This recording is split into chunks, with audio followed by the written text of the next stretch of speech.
बहुत ही अच्छा था। और अभी हम चल रहे हैं बद्रीनाथ धाम की तरफ। चलिए हमारे साथ इस सफ़र में एंजॉय करते हैं और भगवान के दर्शन करते हैं इस प्यारे नज़ारे के साथ।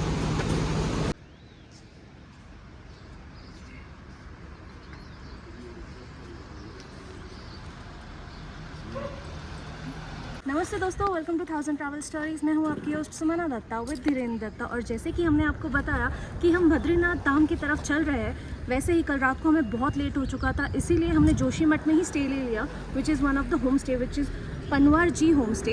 एंड उनका कॉन्टैक्ट डिटेल्स हम आपको लिंक में दे देंगे। एज वेल एज अभी हम चलते चलते आपको बताएंगे इधर के और भी स्पॉट्स। तो बने रहिए इसी जर्नी में हमारे साथ और इन्जॉय कीजिए इस सीनरी को।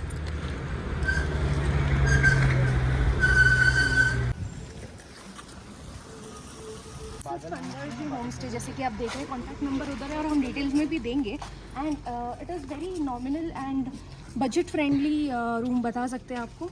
तो you can come and stay over here, you can contact them, the host is really very good over here.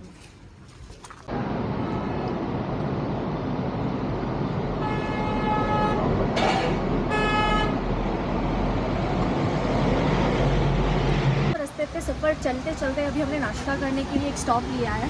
और यहाँ पर मतलब रास्ते पे आपको बहुत सारे ऐसे छोटे छोटे दुकान मिल जाएंगे with a very beautiful view. आप यहाँ पर ब्रेकफास्ट कर सकते हैं एंजॉय। तो हमने भी हमारा ब्रेकफास्ट एक्चुअली कर लिया और अभी हम वापस निकल रहे हैं धाम की तरफ। तो चलिए चल रहे हैं।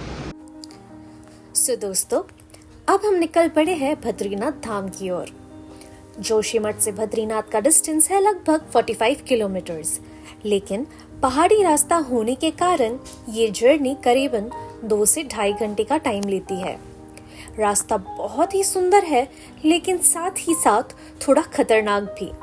रास्ते में कुछ zigzag, hairpin bends, deep cords और नैरो ब्रिजेस पड़ते हैं, जहां एक टाइम पर सिर्फ एक ही व्हीकल पास कर सकती है।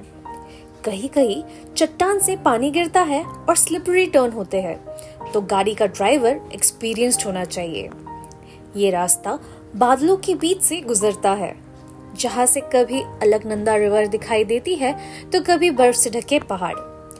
बेस्ट टाइम है मई से अक्टूबर तक। मॉनसून में लैंडस्लाइड का रिस्क होता है, इसीलिए जुलाई अगस्त अवॉइड करना बेहतर होगा।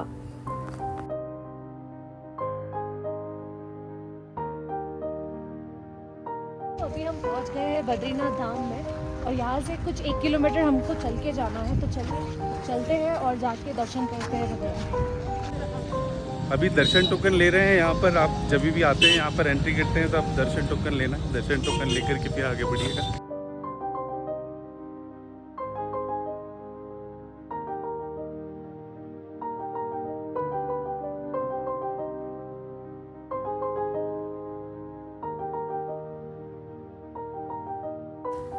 अब हम पहुंच चुके हैं बद्रीनाथ धाम। यहाँ मंदिर के बाहर काफी भीड़ है। लाइन लगभग 1 घंटे की है।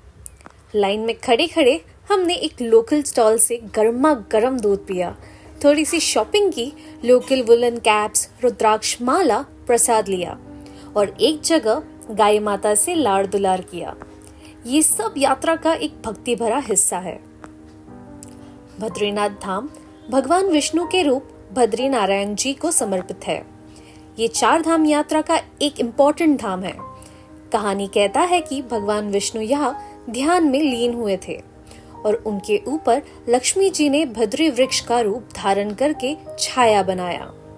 इसी वजह से इन्हें बद्री नारायण कहते हैं। मंदिर का आर्किटेक्चर नॉर्थ इंडियन स्टाइल में है और ये नर और नारायण पर्वत के बीच बना हुआ है। मंदिर के पीछे नीलकंठ पर्वत है, जहां से सुबह सुबह की पहली किरण पड़ती है।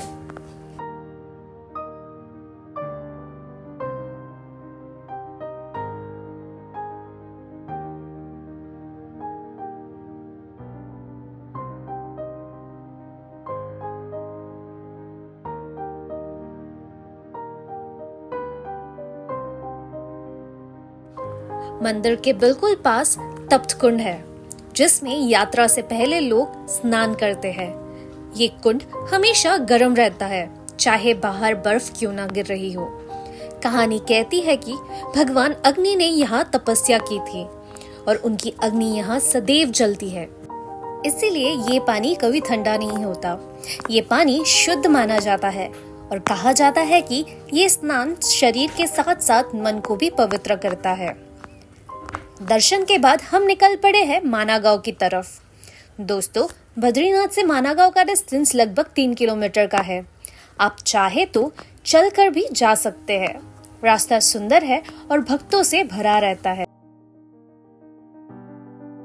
तो दोस्तों, दर्शन तो बहुत ही अच्छी तरीके से हो गए हैं और आप सभी को पता है दर्शन करने के बाद में सारे यात्री माना गांव में ज़रूर जाते हैं। तो हम भी जा रहे हैं अभी माना गांव और देखते हैं माना गांव कैसा है। चलिए आपको भी बताते हैं माना गांव।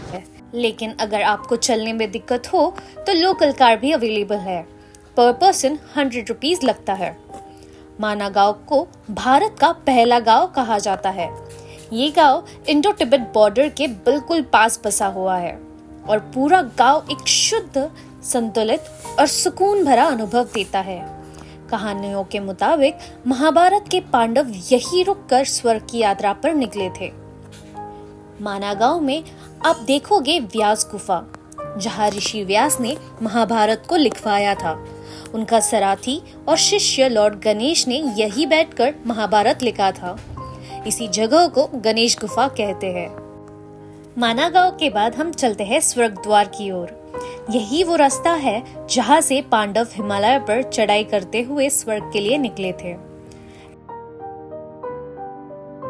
दोस्तों, देख ही रहे हो माना विलेज और यहाँ का मार्केट बहुत ही छोटा सा और प्यारा सा बाजार है। लोकल्स यहाँ पर आकर के उनकी चीज़ें बेच रहे हैं, लाइक स्वेटर है, और भी ठंडी से बचने वाले कपड़े हैं। ऐसे बहुत सारी चीज़ें यहाँ पे अवेलेबल है। आप यहाँ पे आकर के एक बार चेक कर लीजिए। बहुत प्यारा सा गाँव है, एक बार डेफिनेटली विजिट कीजिएगा इसको। सुंदर सा व्यू भी है। अभी आगे चलते हैं, आगे बहुत अच्छे अच्छे व्यूज़ भी देखने मिलेंगे। चलते हैं। लोग कहते हैं कि युधिष्ठिर ने यहीं से अपने शरीर के साथ स्वर्ग प्रवेश किया था और उसके साथ सिर्फ एक कुत्ता था जो धर्म का प्रतीक था। रास्ते में पड़ती है सरस्वती नदी, जो दुनिया की एक अद्भुत नदी है।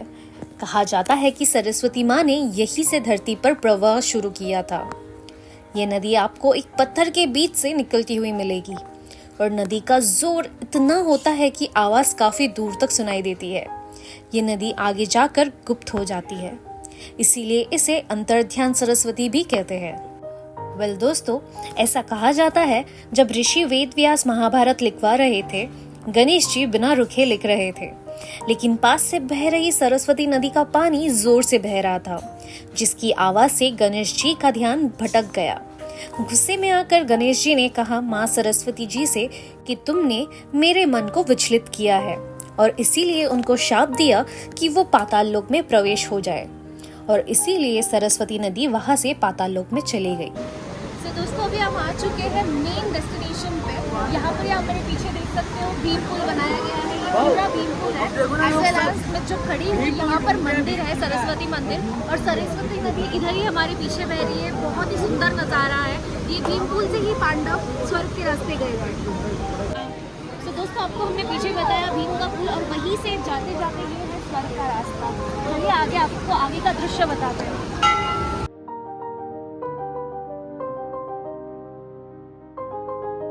दोस्तों, स्वर्ग द्वार के आगे स्वर्गरोहिणी पाथ है, जो तिब्बत के बॉर्डर की तरफ जाता है, और वहां पर एक झरने का स्थल है। कोई कहता है कि वो 6 किलोमीटर दूर है, तो कोई कहता है 10 किलोमीटर, तो कोई 16 किलोमीटर। एग्जैक्टली नहीं पता कितना दूर, पर फिर भी लोग जाते हैं उस झरने का दर्शन करने के लिए। कहते हैं जब पांडव महाप्रस्थान पर निकले तो ये झरना उनके अंतिम स्नान का स्थल बना, जहां से उन्होंने अपने पाप धोए और स्वर्ग में प्रवेश किया। और आप अगर चाहो तो आप भी ट्रैक करके वहां जा सकते हो। ऐसा माना जाता है सिर्फ जो सिद्ध है वही उस झरने को छू सकता है। Isn't it very unique?